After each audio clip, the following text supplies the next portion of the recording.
Radio. Les Français parlent au français. Je n'aime pas la blanquette de veau. Je n'aime pas la blanquette de veau. Sud Radio Berkov dans tous ses états. Je ne sais pas pour la blanquette de veau. Par contre, j'aime beaucoup, et vous aussi, je sais, écoutez Jacques Beau. Jacques Beau est expert, membre des renseignements stratégiques suisses. Il a été très longtemps cela. Il a participé à des programmes pour l'OTAN en Ukraine en 2014 et 2017. Nous l'avons souvent reçu pour la situation depuis la guerre Russie-Ukraine, depuis l'invasion. Et je dois dire que ses propos, et vous le savez, sont frappés au coin du bon sens. À tout de suite. Sud Radio Berkov dans tous ses états. Avec entre Poutine et Prigojine. On se rappelle, vous avez tous suivi l'histoire, et puis depuis quelques jours, depuis une semaine, l'accident d'avion, la mort quand même de 8 personnes, dont l'état-major fondateur du groupe Wagner, la milice, la société paramilitaire privée. Toutes les hypothèses ont été avancées. Ça a été l'auberge espagnole des fantasmes. Bonjour Jacques Beau. Bonjour. Alors, est-ce qu'on peut, sans dire qui a fait quoi, est-ce qu'à l'heure où on parle aujourd'hui, et où en est-on? D'abord, rappeler un peu très rapidement ce qu'était Wagner, ce qu'était Prigojine, et sans refaire de l'histoire de tout ce qui s'est passé depuis, effectivement, la révolte, depuis si on peut appeler ça une insurrection, il y a quelques mois, et on en est aujourd'hui à, effectivement, cet accident et les hypothèses. Au fond, aujourd'hui, vous, votre sentiment, est-ce que vous avez lu, étudié, qu'est-ce qu'on peut dire là-dessus, Jacques ? Bon, naturellement, merci tout d'abord de m'inviter aujourd'hui. C'est pas ce que Jacques Beau pense qui compte, sont les faits. Oui, absolument. Or, les faits qu'on a aujourd'hui sont assez minces en réalité. On sait que l'avion s'est écrasé après avoir eu un problème en vol. On sait que Prigojine est décédé puisque les autorités russes ont identifié son ADN. Donc jusque-là, voilà, on en est là au niveau de ce que l'on sait. Ce que l'on ne sait pas, évidemment, c'est ni pourquoi, ni comment, ou en tout cas pas encore, comment l'avion s'est effectivement écrasé. Ouais. Alors, évidemment, à partir de là, dans l'état actuel, on peut dire qu'il y a deux possibilités. Soit c'est un accident, soit c'est un attentat. Un accident, c'est un accident, c'est fortuit, ça n'est pas complètement impossible, car vu les restrictions et les sanctions qu'il y a contre la Russie, il n'est pas impossible que l'avion utilisé, qui est un Embraer, donc qui est de fabrication brésilienne, oui, n'ait pas eu les pièces de rechange nécessaires et qu'il ait effectivement volé sans avoir, si vous voulez, tous les éléments de sécurité en place. Et par conséquent, l'hypothèse de l'accident est plausible en l'état. Mais Jacques Beau, juste un commentaire sur cette hypothèse. Quand même, des gens aussi, Wagner, ce n'est pas une société d'amateurs qui joue aux petits soldats. Est-ce qu'il n'y a pas eu quand même vérification, etc., etc. Ça paraît quand même assez étonnant, mais évidemment tout est possible. Vous avez raison, mais ça paraît quand même. Vous avez raison. Ça paraît très surprenant, mais de nouveau, j'ai pas dit que c'était probable, j'ai dit que c'était plausible. Je comprends. Donc, pour moi, en tant qu'expert du renseignement, les mots possible, probable, plausible ont une signification technique. Et quand je dis un mot plausible, ça veut dire simplement que c'est plausible. Ça ne veut pas dire que c'est probable. Voilà. Donc ça, c'est important. Ensuite, si on parle de l'attentat, alors évidemment, là, on entre dans un éventail de questions. Tout d'abord, est-ce que c'est un attentat qui aurait été causé délibérément, enfin délibérément, ça de toute façon, puisque c'est un attentat, mais par les autorités russes pour se débarrasser de Prigojine. C'est Wagner, mais il en est un des administrateurs, il est venu très tôt dans le processus. Et c'est pas le fondateur qui était aussi dans l'avion, Outkin ? Alors c'est ce que l'on dit, mais je n'en ai eu aucune confirmation, mais effectivement c'est quelque chose que l'on répète à nombre, qui d'ailleurs n'est pas la personne qu'on voit sur les photos qu'on voit d'habitude, avec des symboles nazis, etc. C'est de nouveau une fausse photo qu'on montre sur les réseaux.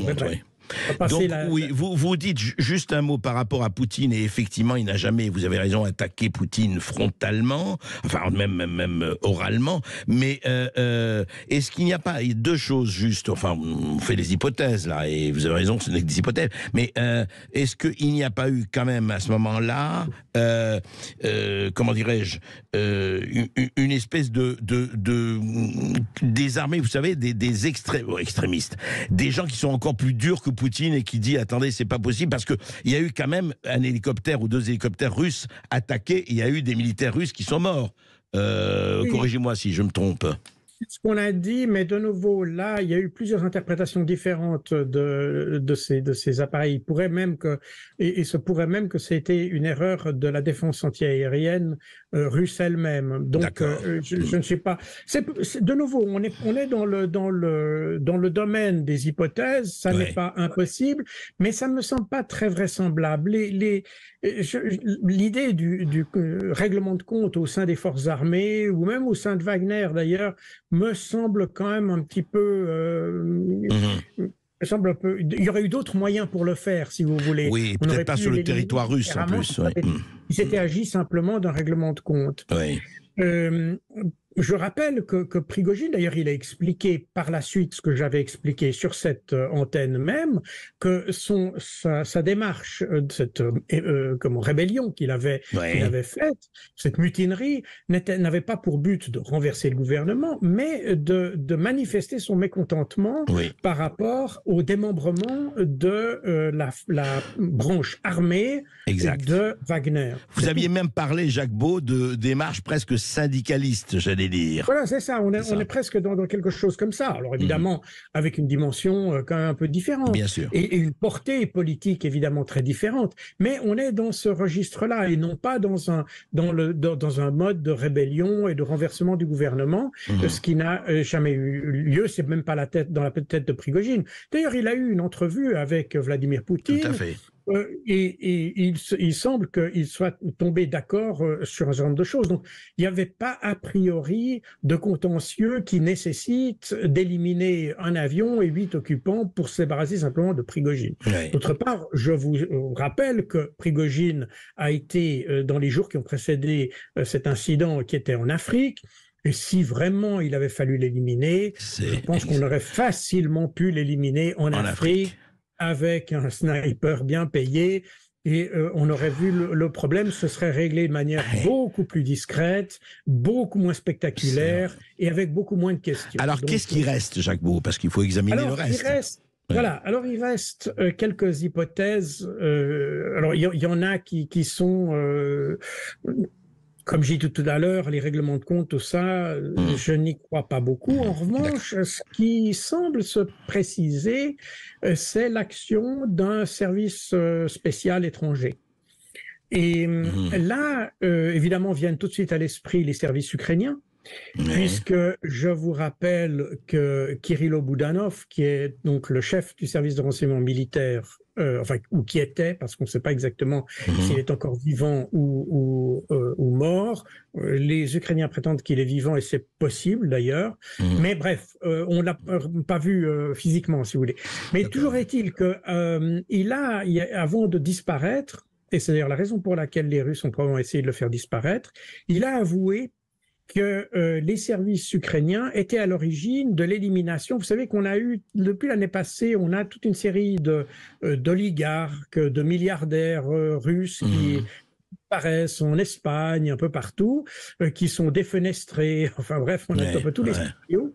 Et Kirilo Boudanov a avoué que c'était les services ukrainiens qui faisaient disparaître des gens comme ça, des personnalités russes, et qu'ils continueraient à le faire. Donc, de nouveau, ça sort Donc c'est une hypothèse, oui, bien sûr. Mais c'est une stratégie utilisée par l'Ukraine. Donc, voilà. Et ils ont les moyens, ils ont eu les moyens, parce qu'on a parlé juste, parce qu'il y a eu quand même beaucoup de choses qui ont été avancées, notamment de placer soit une bombe, soit des explosifs à l'intérieur de l'avion avant qu'il ne décolle. C'est l'hypothèse qui est la plus avancée, oui. Oui, bien sûr. Je vous rappelle qu'il y a eu plusieurs attentats à la bombe qui ont été faits, le plus connu étant celui de Daria Dugina il y a une année, et puis l'attentat également contre Tatarsky, ce militant blogueur russe, qui avait été fait par les services ukrainiens. Donc, ils ont, évidemment, on est un petit peu dans la même situation qu'on avait à l'époque de la guerre froide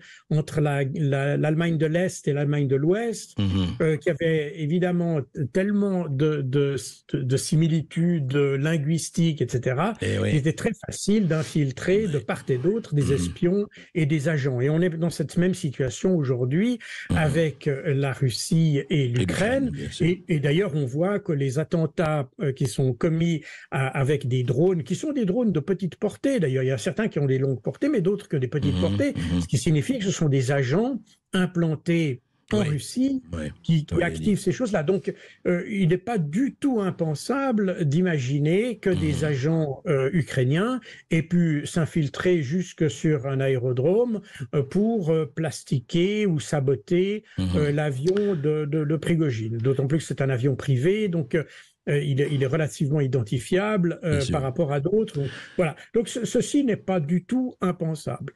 Mais à part les Ukrainiens, il y a des bruits assez persistants. Mais je répète, ce sont des bruits, on est d'accord. Qui évoquent les services français. Ah bon? Oui, parce que... Quel intérêt pour les services français? Prigojine étant... Wagner, oui, pensez à Wagner et l'Afrique. Avec l'affaire du Niger, l'affaire du Mali, etc. Wagner est dans la cible des services français et de la France d'une manière générale. Et on pourrait imaginer, mais de nouveau, je répète, on est au niveau des hypothèses, on est au niveau des rumeurs. Il n'y a aucun élément qui permet de confirmer. D'ailleurs, si c'est un service comme celui de la France, voire les États-Unis, probablement les Ukrainiens aussi, on aura sans doute pas très rapidement les preuves de tout ça. Donc il est possible, Jacques Beau, qu'on ne sache pas avant longtemps ce qui s'est vraiment passé. Voilà. Je pense que ça, c'est une réalité. Mais je peux m'imaginer qu'aujourd'hui, si vous voulez, il y a une espèce d'alignement des étoiles, ou des planètes, plus exactement, qui fait que l'idée d'un service étranger qui éliminerait Prigojine semble, à mon avis, l'hypothèse la plus vraisemblable à l'heure actuelle. Juste un mot, Jacques Beau. Est-ce que, à votre avis, ce qui s'est passé, cet accident et cette mort de Prigojine des autres, est-ce que ça change sur le fond de l'état des lieux Russie-Ukraine, dont on a beaucoup parlé, mais est-ce que ça change quelque chose sur le fond ou en fait pas grand-chose? Alors, sur le fond, ça ne va pas changer grand-chose, si ce n'est que les attentats qui ont été commis depuis l'année passée sur le territoire russe par les Ukrainiens, qui avaient pour but initialement de séparer la population des autorités. Du régime. C'est d'ailleurs exactement les mêmes objectifs que ceux qui ont été formulés par l'État islamique en France. Hein. C'est exactement la même stratégie, si vous voulez. Et en réalité, ça a eu l'effet inverse. Comme d'ailleurs ça s'est passé en France à propos des attentats de l'État islamique, ça a au contraire renforcé l'unité nationale, si on peut dire ça comme ça, contre l'adversaire, en l'occurrence l'Ukraine. Et l'idée que la Russie est victime du terrorisme, ça a plutôt un effet mobilisateur de la population. Qu'un effet, si vous voulez, de subversion, comme on pensait le faire. Qu'un effet diviseur. En fait, ça réunit exactement les gens et voilà, on défend la mère patrie, quoi. Enfin, c'est exactement ça. Et comme c'est une méthode qui est pas considérée comme étant honorable, évidemment que ça mobilise davantage les Russes contre les Ukrainiens, si on veut l'exprimer comme ça. Même si je pense que d'une manière générale, les Russes ne sont pas contre les Ukrainiens. Non, je bien pense sûr, plutôt qu'il y a une constellation qui font qu'ils pensent qu'il n'est pas injustifié d'être en Ukraine. Et ça, de nouveau, je me base sur les les sondages, qui d'ailleurs, de manière intéressante d'ailleurs, le Times de Londres vient de faire un sondage pour savoir si les Russes pensaient que Vladimir Poutine était à l'origine de l'attentat de Prigogine. Et apparemment, selon le Times, donc de nouveau, ça n'est pas le Kremlin, selon le Times de Londres, seulement 8% des Russes pensent que ça pourrait être le Kremlin qui est à l'origine. Qui s'est vengé, oui. Donc ça veut dire qu'on a quand même plus de 90% de la population qui pense que c'est une autre cause. Bien sûr. Et donc on est... Ça montre d'ailleurs que ces attentats ont plutôt tendance à raffermir l'unité derrière Vladimir Poutine qu'au contraire désagréger le tissu sociétal, disons. En tout état de cause, c'est très ouvert. Je vous remercie, Jacques Beau, parce que c'est intéressant de faire l'état des lieux. Je rappelle que vous avez écrit plusieurs livres sur l'Ukraine aux éditions Max Milo, que je recommande, parce que effectivement, comme vous dites, les hypothèses, c'est très bien, les faits, c'est encore mieux, et c'est ce qu'on essaye de faire. Merci. Merci à vous. Restez bien avec nous, puisque dans un instant, André Berkoff reviendra sur tout ce qui s'est passé cet été, avec notamment ce coup de gueule sur Anne Hidalgo et Mathilde Panot, qui sont ou seraient les